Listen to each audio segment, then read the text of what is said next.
تو رب سے کہہ ربنا آتنا فی الدنیا حسنۃ وفی الآخرۃ حسنۃ وقنا عذاب النار۔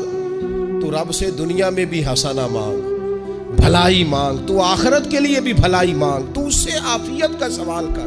ہم دنیا میں رب کی سزا ہم نہیں سہ سکتے، ہم کمزور ہیں، کوئی آزمائش نہیں سہ سکتے۔ وہ جو لوگ بعض اوقات کہہ دیتے ہیں نا جی فلاں چیز ہمارے اعمال کا نتیجہ ہے، تو میں کیا کرتا ہوں نہ کو یار ہم تو یہ بھی نہیں سہ سکتے، ہم کہاں برداشت کر سکتے ہیں، ہمیں تو وہ معاف ہی فرمائے۔